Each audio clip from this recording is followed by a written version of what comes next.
Добре дојдовте, драги гледачи, во новата епизода од нашиот подкаст Чекор напред со М6. Подкаст во кој зборуваме за лидерство, за успех, за знаење и вештини како да бидеме поуспешни и да бидеме подобри лидери.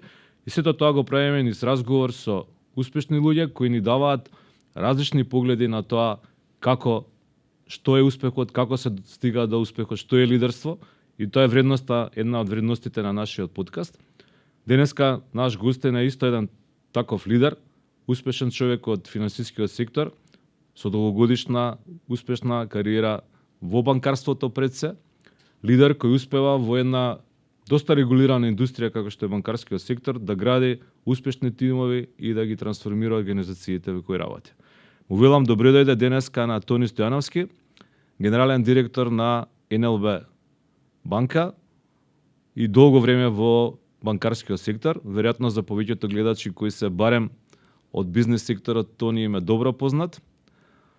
Тони, еве на почеток, како почна вашата кариера и како вие влеговте всушност во финансискиот сектор и останавте, или не бевте секогаш во финансискиот сектор? Најпрво благодарам на поканата. Во финансискиот сектор влегов веднаш после дипломирањето на економскиот факултет 96 година. Меѓутоа, пред да дипломирам и пред да влезам во финансискиот сектор, во текот на студиите, воден од желба да направам нешто повеќе со самиот себе, воден од некоја цел да креирам нешто, паралелно со студиите работев во приватниот бизнис. Во тоа време беа почеток на 90-тите години, кога имаше еден полет предприемачки.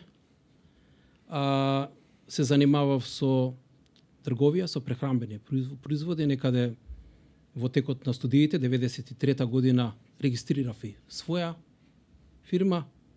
Тоа беше мал бизнис, но многу корисен. Лекциите што ги научив, така речи на улица, беа многу корисни за подоцнежната кариера.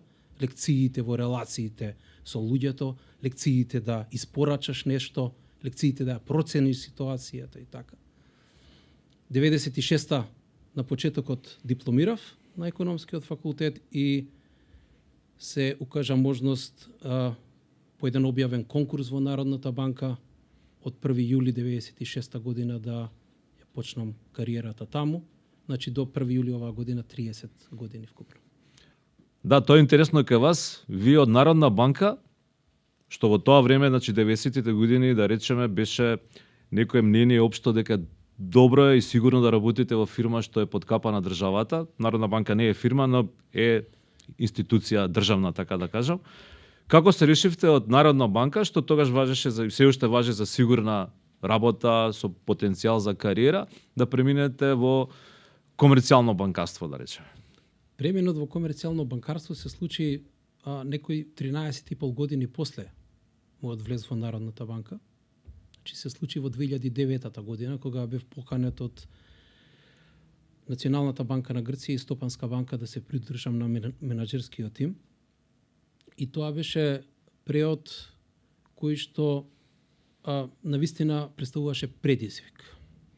Во Народната банка имав таа привилегија и чест, морам да кажам, да бидам дел од тој тим во Народна банка 13,5 години.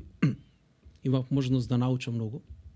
Имав можност да научам многу од луѓето таму, од неколку раководства, меѓутоа и од обуките кои што таа институција ги пружеше на вработените и се уште им го возможува тоа во повеќе централни банки низ светот. И стигнав во кариерата таму до ниво од генерален директор на супервизијата, финансиска стабилност и банкарска регулатива. Меѓутоа, во текот на целата моја кариера, секогаш барав нешто повеќе.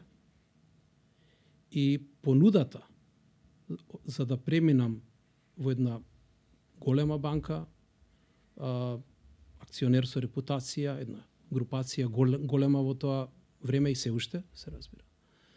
Беше навистина предизвик за еден се уште млад во тоа време, на 30 години, Да. професионалец да го продолжи, да ја продолжи својата кариера сега во комерцијалното банкарство. И морам да кажам дека беше преод кој што бараше многу ментална енергија и преод кој што бараше одново да се учат многу работи. Но што научив од тоа? Од тоа научив дека никогаш не треба човек да влегува во стапицата на една позиција. Во овој момент човек што држи една позиција и има едни обврски, не треба да се целосно да се идентификува со тоа. Бидејќи во исто време и не само тој аспект, сме и родители, сме и сопрузи, сме и браќа, сме и сестри, не сме само тоа што некој ни го дал на парче хартија да бидеме, а уште повеќе, ако треба да се смени, а е здраво да се смени, што би рекле да се скокне во ладна вода, дава многу енергија, тогаш е полесно ако човек не е врзан со претходната улога. Јас сум тоа и никој друг. Тоа е инертност која што е голема пречка во кариерата на секој. Веројатно и пречки во компаниите кај што Апсолутно секаде. Апсолутно секаде. А човек треба да биде отворен, никогаш и не знаеш што те очекува. Тргаш по еден нов пат, но битно е да ја научиш конзистентност, бидејќи успехот на краток рок е прашање на интензитет. Успехот на долг рок е прашање на конзистентност. Тоа е она што со текот на годините и од почеток тоа не го знаеш. На почетокот на мојата кариера покажуваш интензитет, бараш веднаш нешто да се случи, да, ама тоа некогаш креира и очекување дека веднаш мора да се случи, да дојдам на позиција, на повисока позиција во компанијата или надвор. Веднаш мора да се случи да имам не знам колку големо примање и така натаму. Тоа не се случува преку ноќ. Дали веќе младите, сега кога разговараме за тоа, дали имате впечаток дека помладите генерации го немаат тоа таа желба да истреат и малку да почекат, дека сакаат се инстант побрзо тоа да се случи, и кариера, и успех, и приходи? Тоа се случува, јас прво со моите деца дома разговарам, но и со многу млади луѓе кои што доаѓаат на работа во банката, претходно во банката друга кај што работев и така. Им го кажувам мојот пример. Јас кога почнав да работам не прашував дали ќе имам слободно време. Во тоа време и не постоеше она баланс меѓу приватен и службен живот, што не викам дека е подобро. Меѓутоа, можеби сега да е меѓутоа, само еднаш во животот во овие 30 години влегов кај претпоставениот да прашам за плата. И ми даде тогаш една лекција која што после видов дека е така и низ годините се случи само по себе да добијам нели и високи примања и така натаму. Нетрпението да се постигне нешто преку ноќ, занемарувајќи ги природните закони, води до нереални очекувања кои водат до фрустрации и на поединците, не на околината, на поединците им ставаат пречки во нивниот личен раст и развој. Тоа е една од главните лекции која што секој треба да ја научи ако сака да оди по патеката на една кариера корпоративна и одржлива. Друга е работата ако, нели, предприемачки направи своја компанија, стартап, било што со добра идеја успее, секоја чест и така натаму. Во компаниите, во големите корпорации, така натаму има еден процес. Така и за жал тој процес не секогаш, посебно младите генерации, го поминуваат. Веројатно тие очекувања за кои добро кажавте се некогаш нереални, често се нереални, се резултати на социјалните мрежи, каде што младите гледаат како нереално уствари е тоа некои фини одмори, живот и слободно време, дека тоа сепак не доаѓа инстант и дека треба убаво да се изоди кариерниот пат за да се дојде до тоа. Да речеме младите на 25 се споредуваат со некој што има 50 години и сакаат веднашка да го имаат истиот животен стил како некој што има веќе 25 години работно искуство. Ние и ќе ви кажам, не е само кај младите, она што се случува и воопшто еден историски, еден подолг период, посебно Европа, е во позиција на длабок комфор. Комфор од сите аспекти. Луѓето, посебно кога се работи за материјалните работи, ги имаат во изобилие. И тоа создава една ситуација каде што се менуваат навиките, но треба да бидеме посветени, нели, во рамките на ние не можеме да ги исклучиме новите технологии, социјалните мрежи, мобилните телефони кај младите, меѓутоа она што можеме да го правиме и го правиме во компаниите, тоа НЛБ го прави, да работната средина ја доближиме до навиките на младите луѓе, и да градиме некои вредности од кои што и тие ќе може да научат дека па некаде балансот да го најдеме во однос на она што е никако да ги вратиме работите назад, се разбира. Значи, сега сме 2026 година. Но обуки, посебно делот на она што е, нели, обуки во делот на овие меки вештини, soft skills, кои што се исклучително важни, комуникација, односи и развојот, секој оно што сака да напредува во кариерата, ќе треба да разликува дека има повеќе интелигенции кои што треба да ги развива. Уште на Хардвард пред 60 години еден професор има во тоа време уште забележено 8 интелигенции кои што се забележуваат кај една особа. За секој проблем со кој што ќе се соочиш, треба да знаеш дека се употребува различна интелигенција. Не можеш математичката интелигенција да ја користиш за разрешување на односите меѓу луѓето. Така. И оној дел, посебно на односите, комуникацијата и така, она што го нарекуваме многу често емоционална интелигенција, се состои од сушност две. Интерперсоналната и интраперсоналната.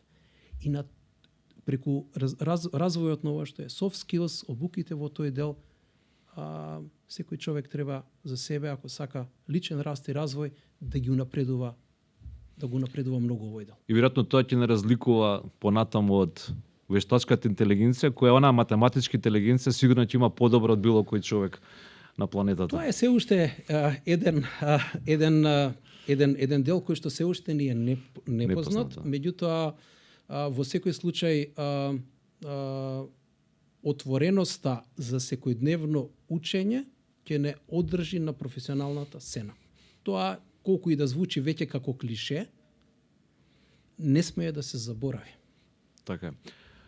Рековте дека почнавте 96-та, сега сме 2026-та, 30 години развој, да кажеме, во сите сфери на општеството и професионално, индивидуално на тоа. Што мислите дека овие 30 години останува како константа, тоа што било вредност или вештина или знае или начин на гледање на работите, останува константа и во 2026-та? Или да речеме, која вештина мислите дека сте ја стекнале во текот на кариерата, а да сте имале порано, можеби ќе имало друг тек и уште подобро ќе се развијала кариерата, иако и сега вие... Секогаш е сплет од повеќе работи. Никогаш нема еден ден, вау, еурека, се е процес и никогаш нема една работа која што те двое. Бидејќи прво, нели, спремноста да се влезе во нешто, ако се добија можност, треба да се искористи. Ако се калкулира предолго и се носи одлуката на тоа дека, пример, колку е мојата плата? 30.000 денари. Не, јас не станувам за 30.000 денари. Има такви одговори. Грешка. Веднаш. Бидејќи треба да скокнеш, да влезеш и кога си внатре да се докаже. Никој нема да те знае ако си надвор. Една лекција многу значајно што ја научив од еден постар колега кој што ми беше предпоставен тоа време во Народна банка. Зборувам за 98-99. Тоа беше единствениот пат кога влегов кај предпоставен да барам унапредување и зголемување на плата. Некого го напредија таму, некој зема поголема плата, кај мене ништо. Иако бев навистина инволвиран во сите како да кажам, извршување на сите оние комплицирани задачи и тешки задачи, и интензивно и сето тоа. Значи, лекцијата што ми ја даде тогаш е следна. Значи, прво, ќе изградиш име, ќе направиш нешто позади тебе, па после пазарот ќе те побара.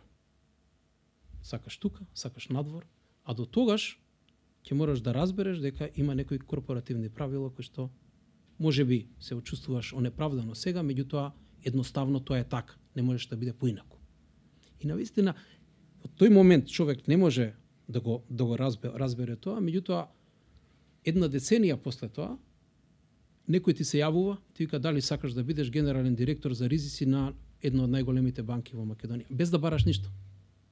Тоа беше таа лекција. Исто како што во 2024 седејќи во канцеларија, тогаш во Стопанска банка, нели? Ми се јавува некој друг, вика дали сакаш да бидеш прв човек на една од трите најголеми банки, кај што сум сега, без да бараш ништо. Значи тоа градење на тоа градење, значи пазарот селектира. Ако само се фокусираш на тоа дека јас морам ваму па и го запоставиш овој другиот дел што правиш реално за да биде забележано од пазарот, е погрешниот пат. Мораш да испорачаш, да биде видено. Пазарот да го види тоа, видат луѓето, да види некој друг кој што носи одлука. Ти не ја носиш одлуката дали ќе бидеш некаде или не. Некој друг ја носи. Тој што ја носи треба да го види тоа. И да види дека како професионалец си му потребен во таа организација. Ама тоа не можеш да му кажеш, ама јас сум добар. Не, прашање е што си направил за да ја оценам дека ти си добар. Кога сме веќе кај одлуките, како Тони носи одлуки? Како носи тешки одлуки? Постојано претпоставам дека не била лесна одлуката од Народна банка да преминете во Стопанска и еве сега од Стопанска да преминете во НЛБ пред 2 години неполни. Дали процесот на одлуки, такви одлуки што да речеме се значајно влијаат на кариерата, ги носите брзо или си давате некој рок, ги оставате да ферментираат? Што е последното што ви вика интуицијата, дали ја консултирате, што ви вика ќе направам промена? Или тоа е само желбата да промените? Желбата, интуицијата, меѓутоа и рациото, секогаш мора да има рацио. Значи, секогаш позади желбата и позади интуицијата мора самиот на себе да си ги објасниш аргументите позади тоа. Обично носам одлуки и не само таму, него и во секојдневното работење релативно брзо. Некогаш ќе сгрешиш, меѓутоа знаеш дека дури да сгрешиш при таквата одлука, може да има лимитирана штета, меѓутоа бенефитот од грешката е од лекцијата ќе биде уште поголем. Но луѓето очекуваат брзи одлуки. Посебно кога треба да те следат. Така. Брзи и јасни одлуки. Дали сигурно ви се случило да донесете некоја одлука што не е најоптималната, најдобрата, дали сте ретерирале и сте ја промениле во од свесни дека првата била можеби не најдобрата? Значи, се случува да се донесе одлука и да им се соопшти на луѓето. Многу е важно да луѓето, прво, тимот, чувствуваат слобода да дадат фидбек. Така. Ако имаат слобода да дадат фидбек и се чувствуваат така, секогаш може од било кој да дојде некоја вистина дека не ти е добра одлуката. Тогаш треба да кажеш, Така е. добро, во ред, ајде да го помислиме до утре, ајде да видиме дали нешто друго може да направиме. И тоа е многу вредно. Исклучително е вредно да се слушаат луѓето од тимот, бидејќи да се води еден тим не значи дека едносмерно одат одлуките и насоките, секогаш е двосмерно. На крајот сите треба да бидеме убедени во нешто за да можеме да го исполниме. Тоа е нешто што се учи низ годините, но е еден процес, но е исклучително важно. Баш сега кај што сме кај тој процес и стил, бидејќи тоа што го кажувате, всушност еден лидерски стил каде што сакате да имате инволвираност на сите, да ги слушнете сите и да донесете што е можно подобра одлука, бидејќи не секогаш ги има генералниот директор сите информации за да Апсолутно. За да има ниту пак знаење, ниту пак вештини. Така. Значи, дали ја има само најголемата одговорност. Така. Дали вашиот лидерски стил, ако го гледаме наназад од 96-та, се менувал, веројатно се менувал, еволуирал и што би сакале, кога би се вратиле назад, побрзо да можевте тоа да го имате како, дали ова инклузивност во креирањето на одлуките беше на почеток? Па на почеток на кариерата се водиш самиот себе си, бидејќи не водиш луѓе. И тоа е голема разлика. И треба да направиш свич од... И тоа е голема разлика. Втората голема разлика е што на почеток на кариерата имаш над тебе еден шеф, втор шеф. Како одиш погоре, треба да научиш како е сам да си даваш задачи. Што е многу потешко. Најтешко е самиот да си даеш задача. Полесно е кога некој друг ќе ти ја даде, ми кажа шефот морам да исполнам. Најтешко е самиот да си ја дадеш задачата. Вториот дел е кај што со текот на времето учиш да ги слушаш луѓето. Значи, слушањето не е така едноставна работа. Некогаш има луѓе кои што, се отворени до крајот. Има луѓе кои што ги кажуваат работите на поинаков начин. За да добиеш од луѓето тоа што фидбек или мислење и така натаму во тој инклузивен процес, бидејќи без тој инклузивен процес не постои апсолутно рецепт за успешна организација. И третиот дел е ќе учиш како да ги почитуваш луѓето.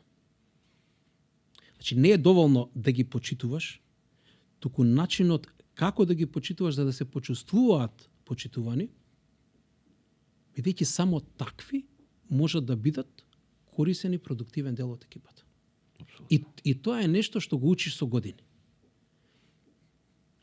И низ тој процес се учиш и самиот себе. Како ти реагираш на некои работи од луѓето, како реагираш на нивните грешки, исклучително важно, дали ќе ги охрабриш или ќе ги обесхрабриш за утре. Да престанат да преземаат одговорност. Многу важно. И тоа е тој процес. А посебно кога ќе дојдат одредени кризи и тешки ситуации и така, и затоа велам, и лидерството, и животното искуство, сето тоа е еден процес кој што треба да помине време, ситуации за да дојдеш до одредено ниво. Но, она што е важно, исто така да разбереш дека твоето искуство апсолутно не е доволно за да можеш да ги водиш работите напред, посебно сега, кога секој ден се менува нешто.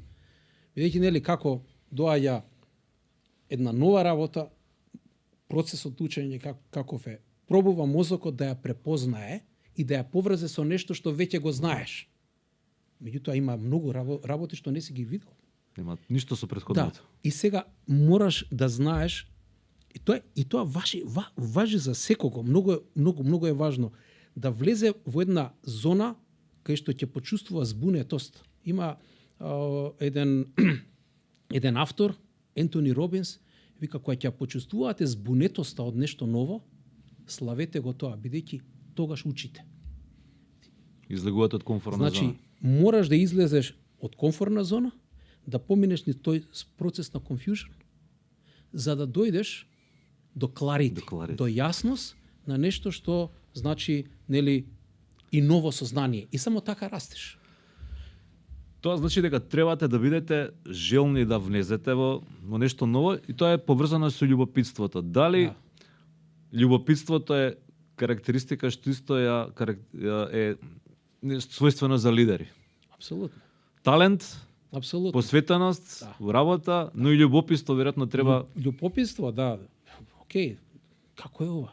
Зашто ова вака го направи убаво? Дури љубопитство кое што оди надвор од она што е Само професионалниот дел. Бидејќи и во професионалниот дел работиме со луѓето, ама луѓето не се само во професионалниот дел. Ако сакаш да ги разбереш твоите луѓе, мораш да разбереш што е тоа што и во приватниот дел им се случува. Ги мотивира, им се случува. Апсолутно не можеш да дадеш тешка задача на колега, некам колега, не подреден, кој што има во моментот домашен проблем. Ти треба да го прашаш како да му помогнеш. Во тој момент, утре самиот ќе дојде да побара задачата. И тоа е исклучително важно. Сушто се свидува на отворена комуникација. И добрите лидери веројатно се тие што се добри комуникатори пред се, двонасочни комуникатори. И од тие информации и знаење со кои комуницираат, успеваат да изведат вистински одлуки и лични и за компанијата. И да помогнат на луѓето да се градат. Не само да бидат извршители, да растат. Туку да растат. Една од тие работи, да кажеме, што се учат со текот на годините, значи има менеджмент кај што ја дава задачата и не го интересира ништо понатаму, што ја не сум го практикувал. Тој стил веќе... Меѓутоа има и менеджмент што сум го практикувал многу, кај што се дава задачата и така речи ја джвакаме заедно до некое многу длабоко ниво. Меѓутоа ќе научиш дека во еден момент и тоа е контрапродуктивно, затоа што треба да го оставиш малку и самостојно за да биде изграден за утре самиот да го или самата да ја направи тоа. Кога сме кај растот, личниот раст, апсолутно се согласувам дека луѓето треба во компаниите, освен професионално, да чувствуваат дека растат и како личности. Како вие овие години продолжувате да растете? Читате книги, професионални книги, нешто што не е поврзано со професионалниот живот, филозофија? Апсолутно. Читањето книги е нешто што е константа. Тоа е, нели, како и на млади години, така и сега, се разбира, се менува таа литература која што се чита, излегуваат нови работи, сакаме да ги прочитаме.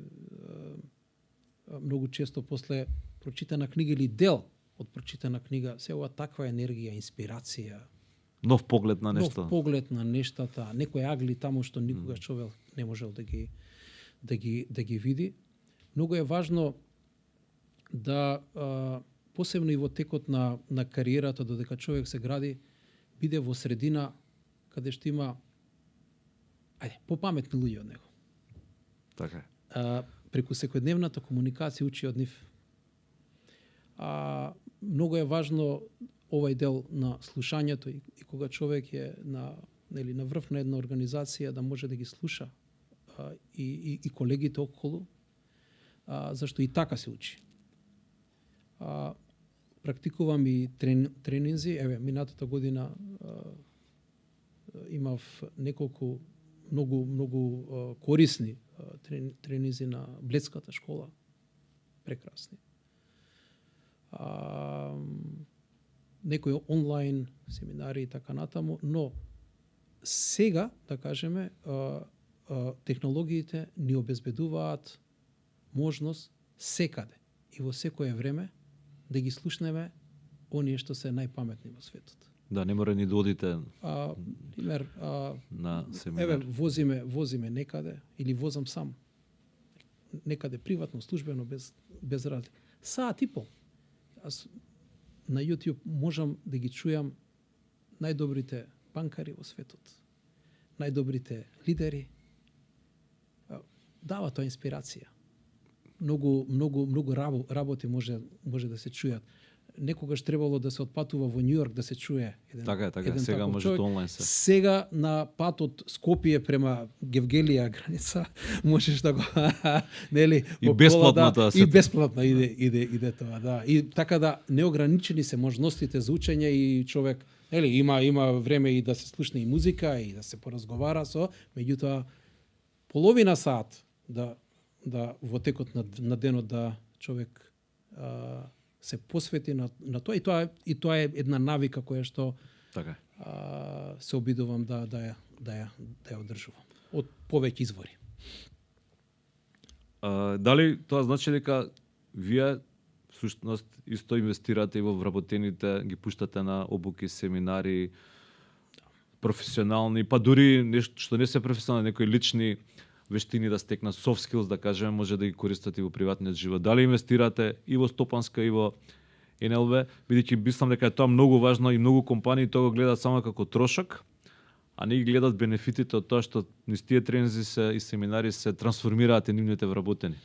Да, тоа е и задолжително е. Има многу задолжителни семинари, има многу задолжителни обуки и истовремено во НЛБ има и програма на таленти кои што сакаме да ги градиме понатаму и се градат програми за нив, кажеме за обуки. Во делот на оно што се кор знаења, би рекол оние кор знаења повеќе од аспект на хард знаења, на она што се Суштина за работа. што се делот на техничкото знаење, кое што исто така еволуира, имаме дигитализација и така натаму.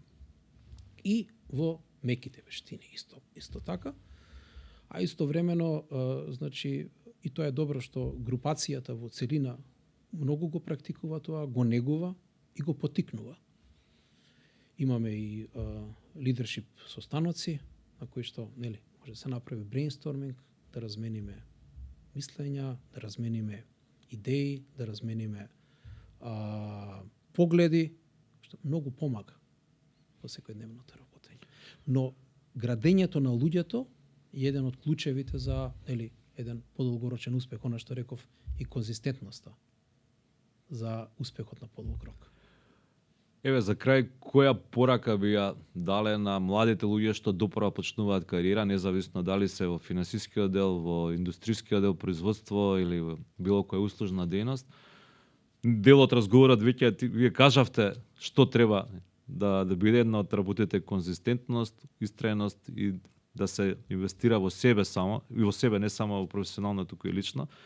Но еве што како кратко би им сугерирале на младите професионалци, како да останат релевантни професионалци во своите кариери, со релевантни вештини и по 20 години, 30. Како што се вашите вештини по 30 години? Нели, кажавме многу од тие работи, многу може да се извлечат. Јас ќе кажам уште неколку принципи кои што се обидувам да ги почитувам. И тие не се нели јас од некаде сум ги научил и можат и да се чујат.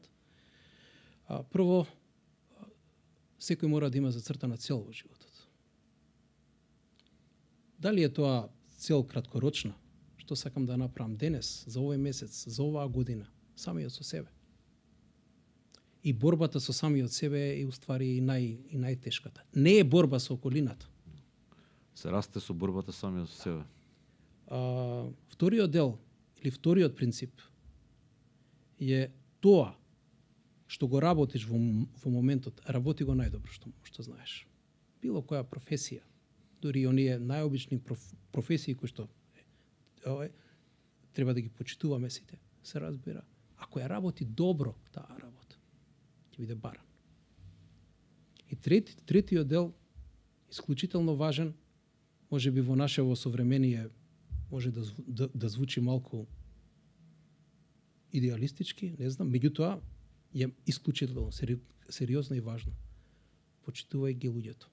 Почитувај ги луѓето што се околу тебе, тие што се под наводници под тебе во хиерархијата, а се твои колеги, секако и луѓето што се над тебе, на начин што ќе се почувствуваат почитувани. Магијата на тоа што како тие ќе го вратат назад и околината извонредна. Но тоа воопшто не е лесен процес. И тоа се учи со текот на годините и бара и конзистентност и трпение, бидејќи не секогаш или барем не на краток рок околината ќе ви врати да, јас ова не оди тоа така. Бара време, истрајност и пак ќе кажам да се научи како да се почитува околината. Драги гледачи, ова беше разговорот со Тони Стојановски, генерален директор на НЛБ банка во Македонија.